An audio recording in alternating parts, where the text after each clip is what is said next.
Masacre en las cárceles de mi país. El derecho penal sin proceso penal es como una afilada hoja de afeitar sin mango. Y a su vez, el proceso penal sin el derecho penal es un mango sin hoja. Cerca de 80 muertes innecesarias, sin contar con los heridos y los desangres de sus familias en las cárceles. Pregunto yo, ¿no son suficientes para construir una verdadera política de rehabilitación del recluso? Yo afirmo que nuestro sistema penal funciona en forma desarticulada, no sistémica, no integral. Los jueces por un lado, los fiscales y la policía por otro lado, y el Consejo de la Judicatura por otro. El sistema penal ecuatoriano, a pesar de la vigencia del COIF y sus reformas, adolece de una aplicación completa. Es decir, el Estado adolece de políticas públicas. En otras palabras, el derecho penal y el derecho procesal deben ir cohesionados de manera coordinada y proporcional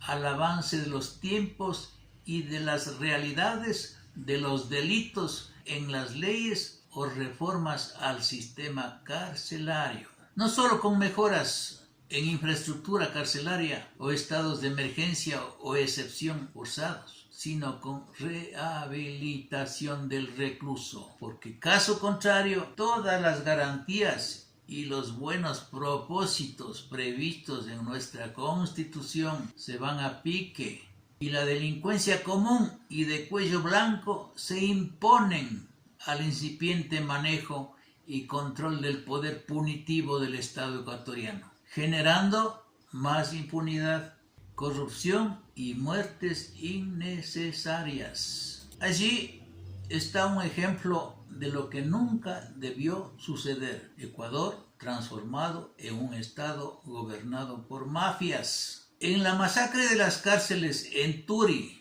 La Tacunga y Guayaquil, el ejército y la policía son impotentes para controlar la delincuencia entre bandas delictivas que se matan por el poder en el manejo de los centros carcelarios, conectados con ciertos políticos que quieren desestabilizar el país y con centros carcelarios construidos en sitios no funcionales y sin un proceso de rehabilitación del recluso, el Estado y la ciudadanía seguirán siendo las víctimas de una legislación penal atomizada y sin políticas públicas. Lo que sucede en las cárceles es el fiel reflejo de lo que sucede en las calles, es decir, inseguridad ciudadana masiva, que está conectado con la delincuencia de cuello blanco y vinculada con la narcoguerrilla y narcotráfico.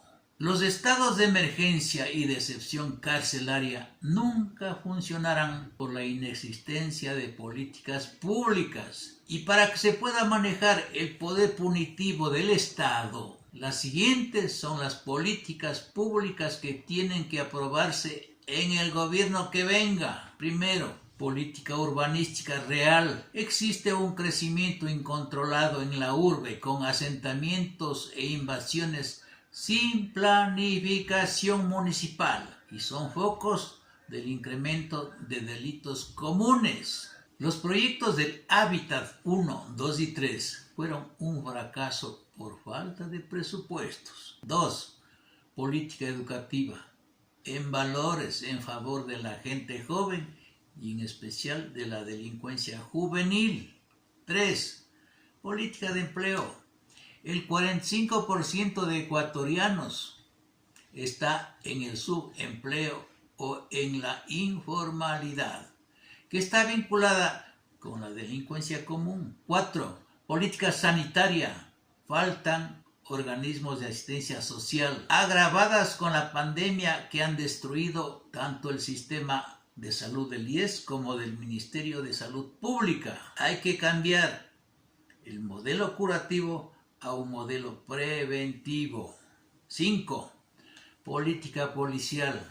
Faltan cuerpos especializados dirigidos a controlar la verdadera lesividad social. La policía y el ejército se ven impotentes en el control de más de 40.000 reclusos, sin contar con los de cuello blanco que se han vuelto intocables.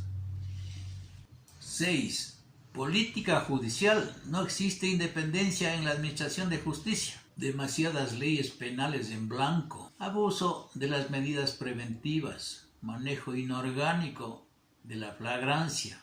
Y descoordinación entre jueces, fiscales, policía y militares. 7. Política penitenciaria. No existe proyecto de rehabilitación del recluso. Las cárceles deben ser construidas lejos de la ciudad, en los páramos, en los islotes del estero salado, en alguna isla alejada de Galápagos, etcétera, etcétera. 8. Política fronteriza. No hay control del visado, del récord policial. Las acciones de migración fronteriza no funcionan o están mal focalizadas. 9. Política jurídica. Urge un cambio de modelo de nuestra economía en la Constitución de la República. La de Montecristi produce concentración de poder en el Ejecutivo.